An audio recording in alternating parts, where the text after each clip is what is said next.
Hello viewers, কেমন আছেন আপনারা? দুটো কথা বলতে আসলাম।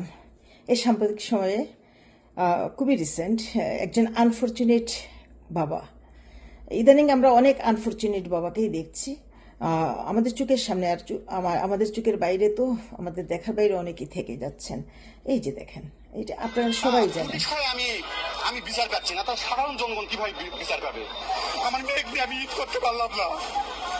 আমি কোথায় কোথায় যাইনি, এই মেয়ের জন্য এমন কোনো জেলা নেই, এমন কোনো জায়গা নেই যে আমি যাইনি।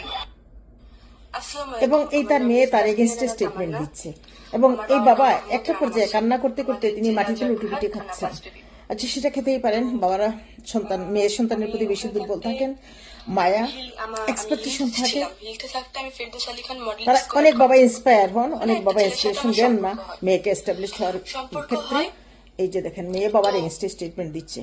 আচ্ছা, যাই হোক, আমি ওই সমস্ত দিকে যেতে চাই না। জাস্ট আপনাদেরকে আমি যদি মুখে বলি, আপনারা একটু দেখলেন। মিরাত শারিমা মারা গিয়েছিল যখন east delta university first year বা সেকেন্ড ইয়ারে পড়তো, স্টেপ হয়েছিল তার প্রেমিকের হাতে। সেই সময় আমি পত্রপত্রিকায় অনেক কলাম লিখেছি, পলিটিক্যাল কলামও লিখেছি, এবং কোন দর্শন এগুলো নিয়ে, যৌতুক নিয়ে কলাম লিখেছি, বাল্যবিবাহ নিয়ে কলাম লিখেছি। তখন আমি এই যে মিরাত শারিমার কলামটাতে, এই যে আমার গ্রহণকালের সমাজ বইটাতে মিরাত শারিমার কলামটাতে আমি লিখেছিলাম যে জীবনের ছন্দ পতন ঘটেছে কাজে ও কর্মে, সন্তান হারানোর অজানা আশঙ্কা পিতামাতার চোখে মুখে বলিরেখা ফেলছে, দুশ্চিন্তায় বিনিদ্র রজনী পার করছে পরিবার, সন্তানের জীবন যাপন নিয়ে আতঙ্কিত হয়ে উঠছে কিছু পিতামাতার দিনলিপি। ছেলে কখন কাকে মারে খুন করে বসে নিরুদ্দেশ হয়, আর পুলিশ প্রশাসন এসে পিতামাতা, মামা, খালা, চাচা চাচির হাতে হাত করা পড়ায় খুনি সন্তানটিকে সহজে পাওয়ার কৌশল হিসাবে যত দোষ নন্দ ঘোষ। এখন সন্তান জন্ম দেওয়ার স্বর্গীয় আনন্দটুকুর স্বাদ বুঝি আশঙ্কার কারণ হয়ে দাঁড়াবে পিতামাতার।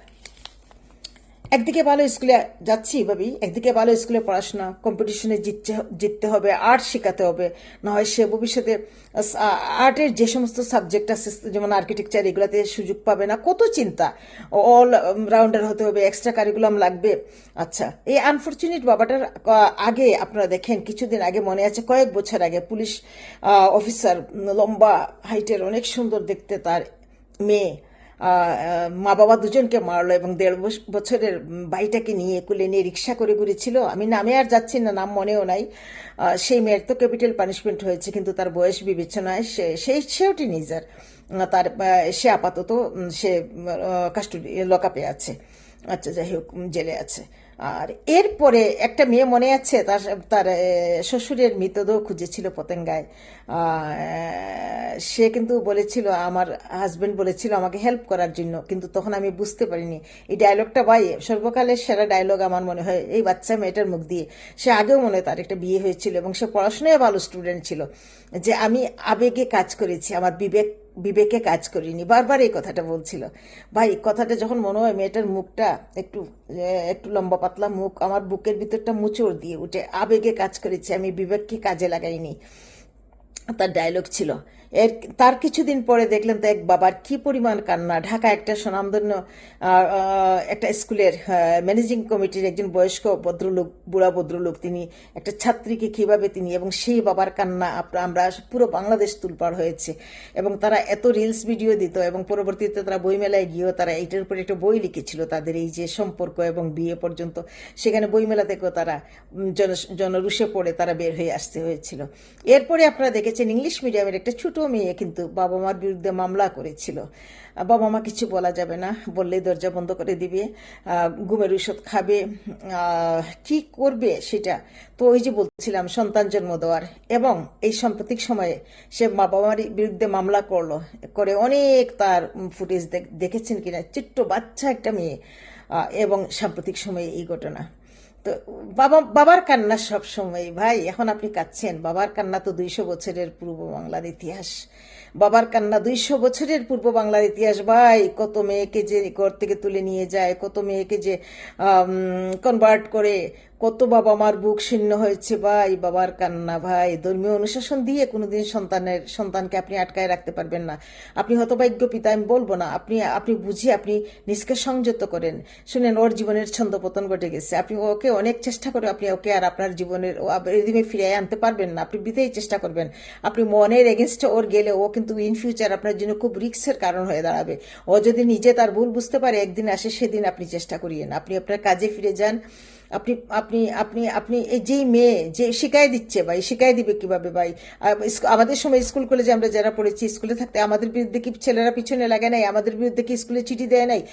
কত কিছু আমাদের ফ্রেন্ডদের বিরুদ্ধে আমরা তো ভাই সহ্য করতে পেরেছি।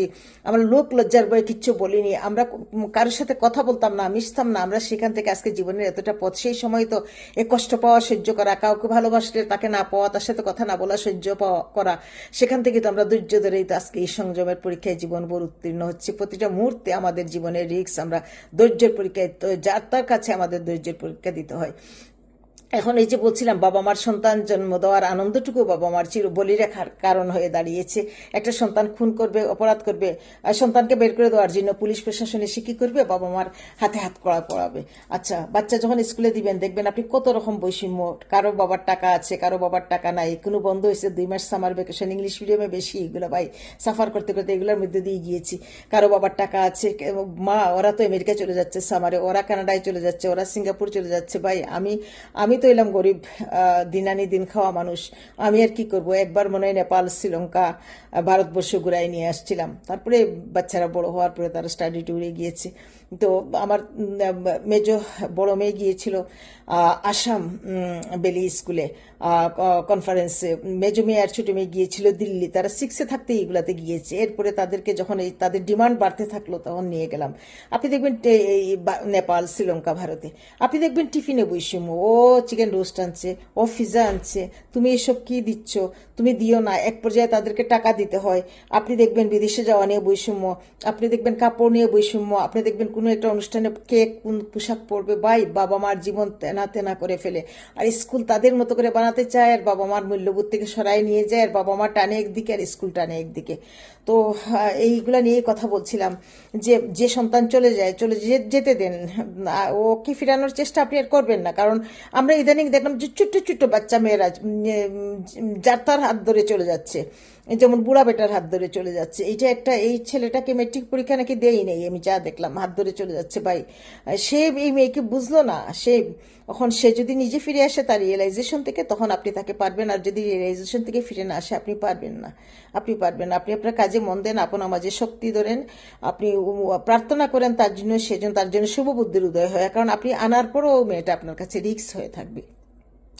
সবাই ভালো থাকুন, সুস্থ থাকুন। আমার নৈতিক একটা আমি সমাজের নিয়ে কথা বলি, সেখান থেকে আমি এই কথাগুলো বললাম। বাবা মারা খুব সাবধান, আপনারা খুব কেয়ারফুল। আজ জুনের 9 তারিখ 2026। সবাই ভালো থাকুন, সুস্থ থাকুন। সন্তানকে সন্তানের মতো বড় হতে দিন। সে যেটা চায় তার কিছুতে বাধা দিবেন না, কারণ আপনার বাধা দেওয়াটা এখন একটা রিস্ক, তাকে গাইড করাটাও একটা রিস্ক। শুনেন, এগুলো জেনেটিক। হয়তো বাবা পজিটিভ, মা পজিটিভ, সন্তানটা বা একজনের নেগেটিভ, সন্তানটা নেগেটিভিটি, নেতিবাচক প্রভাব তার উপরে বেশি।